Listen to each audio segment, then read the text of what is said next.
The Book Essence Podcast. Episode 15. The 7 Habits of Highly Effective People.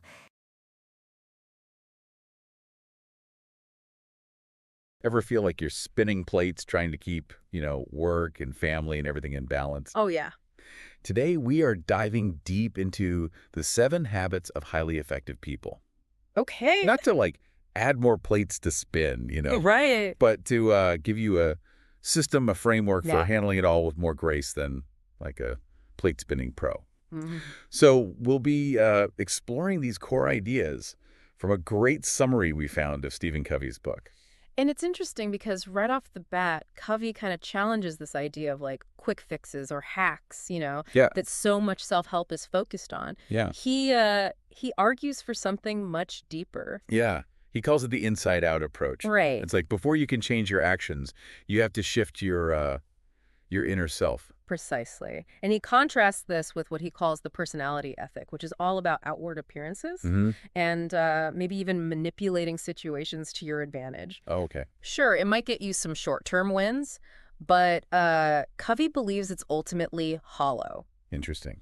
Instead, he champions the character ethic, Okay. which is about building a foundation of integrity, honesty, and fairness. Right. It's like he's saying, be the right kind of person first, and the rest will follow. So it's less about tactics, more about genuinely becoming someone who, operates effectively in the world. That's it. Okay. Yeah, I can get behind that. Yeah. But how do we, actually do that? A big part of it is recognizing our paradigms. Paradigms. That these are the mental models we use to interpret, everything around us.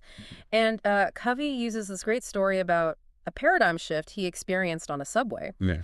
He was annoyed by this man whose kids were being disruptive, Yeah. and he was judging him as a bad parent. Right. But then the man explained his wife had just passed away. Oh, wow. And Covey's whole perspective just changed instantly. Yeah. From judgment to compassion.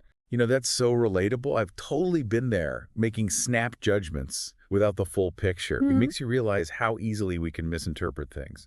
Right, and those interpretations, they really affect our reactions and ultimately our effectiveness. Yeah. In that story, the same situation leads to annoyance or compassion, depending on Covey's, understanding. Right. So a huge part of this inside-out work is becoming aware of our paradigms and whether they're truly serving us. That's a fascinating way to think about it. Yeah. It's almost like checking if our mental maps are, leading us to the right destination or sending us down dead ends. Exactly. And speaking of destinations, that leads us to Covey's idea of the maturity continuum. Yeah. He says we move through these 3 stages: dependence, independence, and interdependence. Okay, break that down for me. Sure. What does that journey look like? Well, dependence is relying on others, Yeah. natural as kids, but some people get stuck there, always seeking external solutions or validation. Right. Independence is about self-reliance, Okay. making choices, taking responsibility. And a lot of self-help is focused on getting people to this stage, Right. But Covey argues that true effectiveness lies in interdependence. So not just I can do it all myself, Yeah. but recognizing we achieve more by working together. Exactly. Okay. It's leveraging each other's strengths, Yeah. understanding that the whole is greater than the sum of its parts. Now that's a powerful concept. But moving through those stages, Yeah. that kind of growth, it doesn't just happen overnight. Absolutely not. And Yeah. that's where the power of habits comes in. Okay. Covey defines a habit as the intersection of knowledge, skill, and desire. Right. You need all 3 for lasting change. Mm-hmm. Think about learning guitar. Okay. Knowing chords isn't enough, All right. You need the skill to play them and the desire to keep practicing. So it's not just good intentions, it's the consistent action that builds the habit. Yes. Makes sense. But are we talking about any habit, or is there a specific set we're aiming for here? Well, that's where Covey's 7 habits come in. Okay. It's a framework for building the knowledge, the skills, and the desire to become truly effective, not just in one area, but across the board. Okay. And he structures them in a really deliberate way. Okay. The first 3 habits he calls private victories. Okay. They're about mastering yourself. Right. Then we move to the public victories, habits 4 through 6, Okay. which are about effective relationships and collaboration. And finally, the 7th habit is all about maintaining and renewing yourself Okay. so you don't burn out. I like it. Okay, I'm hooked. Yeah. Let's unlock these private victories, Yeah. starting with habit 1. Habit 1 is be proactive. Okay. It's about recognizing that you're not just reacting to circumstances, you actually have the power to choose your response. Okay, I think I get that conceptually. Yeah. But can you give me like a real-world example of what that looks like in practice? Sure. Imagine you're stuck in traffic. Okay, been there. A reactive person might get really frustrated, Yeah. complain, maybe even honk their horn, Oh, yeah. letting that external event, Mm-hmm. control their emotions. Right. A proactive person, on the other hand, might use that time to, I don't know, listen to an audiobook or brainstorm ideas, Okay. or simply practice mindfulness. Right. They're using that space between the stimulus and their response Yeah. to make a conscious choice. Oh, I see the difference. Yeah. It's not about like ignoring the traffic. Right. It's about how you respond to it. Exactly. Okay, yeah, that's actually really empowering. And that's what Covey's getting at. Okay. He talks about the circle of concern, which includes, well, everything that worries us, Right. but that we can't necessarily control. Okay. Proactive people, they focus on their circle of influence, the Okay. things they can impact. So it's about directing your energy towards solutions, not dwelling on problems. Exactly. I like that. And this isn't some like Pollyanna think positive approach. Right. It's about recognizing that you always have a choice, Yeah. even in incredibly difficult situations. Okay. Covey tells this powerful story about Viktor Frankl, Okay. a Holocaust survivor who, even in a concentration camp, Wow. discovered that his captors couldn't take away his freedom to choose his attitude. Wow, that's a pretty profound example. Yeah. It really drives home the point that even when things feel completely out of our control, Right. we still have power over our inner world. And that inner power, that's the foundation of proactivity. Okay. It's the first step Yeah. towards becoming more effective. Okay, I'm already feeling more in control just thinking about habit 1. Yeah. But how do we take that proactivity and channel it towards something meaningful? That's where habit 2 comes in. Begin with the end in mind. Okay. It's about having a clear vision of your destination, before you start the journey. Right. Imagine building a house without a blueprint. Oh, yeah. It would be chaos. A recipe for disaster. Exactly. So in life, like the blueprint is our vision for Right. who we want to be and what we want to achieve. Precisely. And that vision, it needs to be deeply personal. Okay. What are your core values? Yeah. What kind of legacy do you want to leave behind? What would you want people to say about you at your own funeral? Whoa. Okay, that's a Yeah. bit heavy, Yeah. but I get it. It's about thinking deeply about what truly matters, Right. not just getting caught up in like the day-to-day grind. Covey talks about the two creations. Yeah. First, we create something in our minds, Yeah. and then we bring it into reality. Right. So having that clear mental image, that deep sense of purpose, Yeah. it's essential. It's like setting the GPS coordinates for your life. Yeah. So you don't end up somewhere you didn't intend to be. A great analogy. Okay. And a powerful tool for doing this is creating a personal mission statement. Okay. It's a concise document that outlines your values, your aspirations, Okay. your definition of success. Right. It acts as a guiding principle for your decisions and actions. You know, I've always thought about creating a mission statement, Yeah. but I've never like actually sat down to do it. Right. It feels a bit daunting. It can feel that way, but Yeah. it doesn't have to be complicated. Okay. Start by reflecting on those questions we just discussed. Yeah. What are your deepest values? What do you want to contribute to the world? Right. Write down whatever comes to mind, Okay. even if it's messy at first. Okay. I'm definitely going to make time for that. Good. It feels like an important step towards intentional living, Yeah, not just drifting through life on autopilot. I agree. But even with a mission statement, how do we translate that into concrete actions?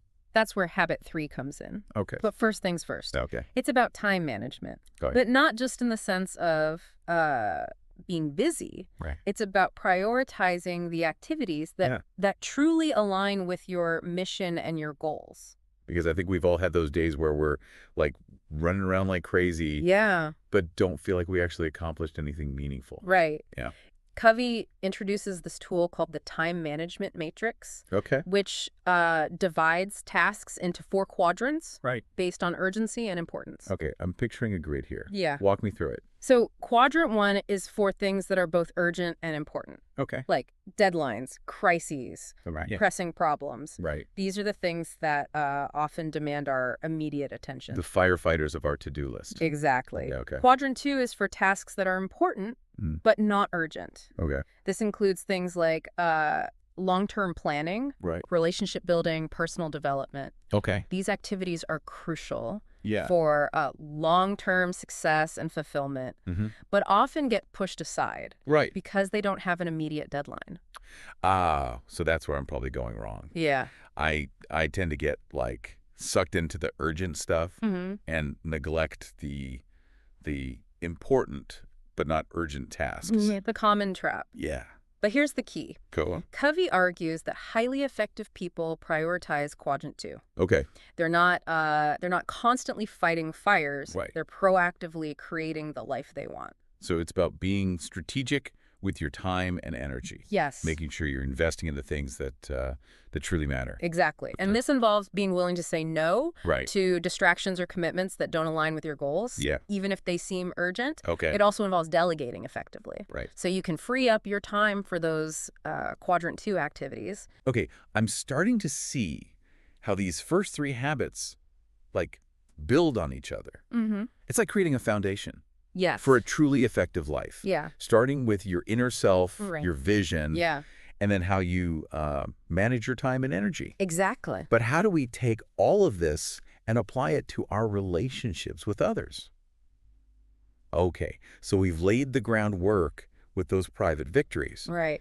Now, how do we take that effectiveness into, our interactions with others, those public victory habits you mentioned? Yeah, this is where things get really interesting. Okay. Because Covey argues that true effectiveness, it isn't a solo sport. Right. It's about how we connect, collaborate, and create synergy with others. So less lone wolf, more wolf packs. Exactly. And it starts with habit 4. Okay. Think win-win. Okay, I love the sound of that, but honestly, Yeah. doesn't a lot of life feel inherently competitive? Mm-hmm. Like someone's got to win, someone's got to lose. That's what Covey calls the scarcity mentality. This belief that there's only so much pie to go around, Yeah. and if I get a bigger slice, you get a smaller one. Yeah, I get that. But highly effective people, they operate from an abundance mentality. Meaning, There's enough to go around for everyone. okay, I like that. They believe in collaboration, not just competition. They see opportunities for mutual benefit, not zero-sum games. I'm already feeling less stressed just thinking about that. So how do we actually think win-win into practice? It starts with understanding the different paradigms of human interaction. Yeah. You've got win-lose, where one person dominates, Right. lose-win, where someone's always sacrificing their needs. Yeah. Lose-lose, where everyone ends up worse off. Okay, yeah, none of those are very appealing. Definitely not. Sounds like a recipe for resentment and burnout. Exactly. Win-win, on the other hand, Okay. is about finding solutions that benefit both parties. Right. It's not about compromise where each person gives up something. It's about creative collaboration to find a solution that exceeds expectations. So it's like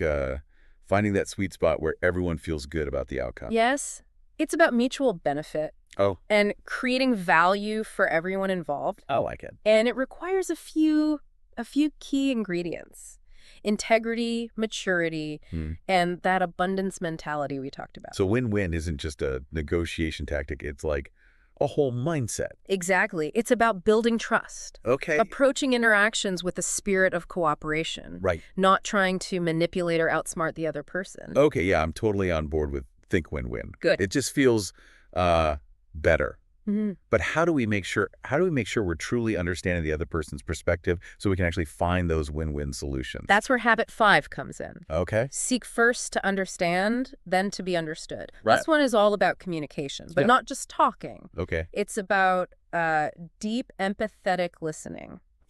I think we all think we're good listeners, but are we really?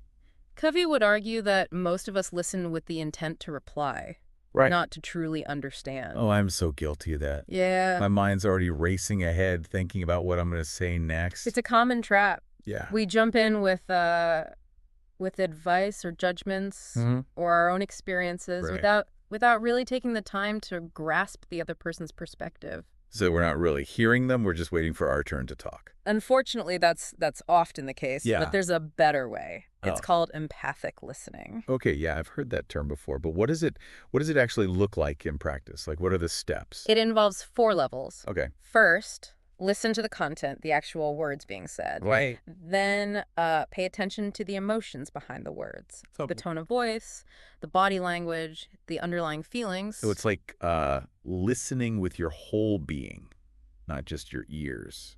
Exactly. Okay. The third level is reflecting back, Mm-hmm. paraphrasing what you've heard to make sure you understand. Right. And finally, ask clarifying questions to dig deeper Okay. without making assumptions. This sounds like it takes conscious effort. It does. Yeah. But the rewards are immense. Right. When people feel truly heard and understood, it builds trust, Right. diffuses conflict, Mhm. and opens the door to genuine connection. Wow, I can already see how that would be like a game changer in my relationships. Yeah. Okay, so we're thinking win-win. Mhm. We're practicing empathetic listening. Yes. What's the next step in achieving those public victories? That brings us to habit 6. Okay. Synergize. Okay. This is where all those individual habits come together Yeah. to create something truly extraordinary.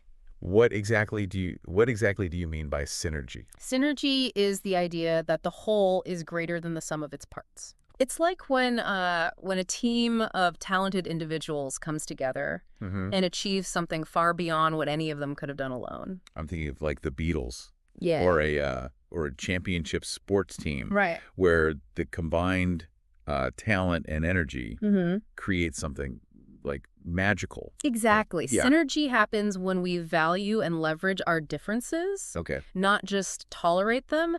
It's about recognizing that different perspectives, skills, and experiences can lead to breakthroughs and innovative solutions. So it's about embracing those differences and using them as like a catalyst for creativity and growth. Precisely. Right. Synergy requires high trust, open communication, Okay. and a willingness to explore new possibilities. Right. It's about stepping outside our comfort zones Yeah. and embracing the power of collaboration. This has been such an insightful journey through the first 6 habits.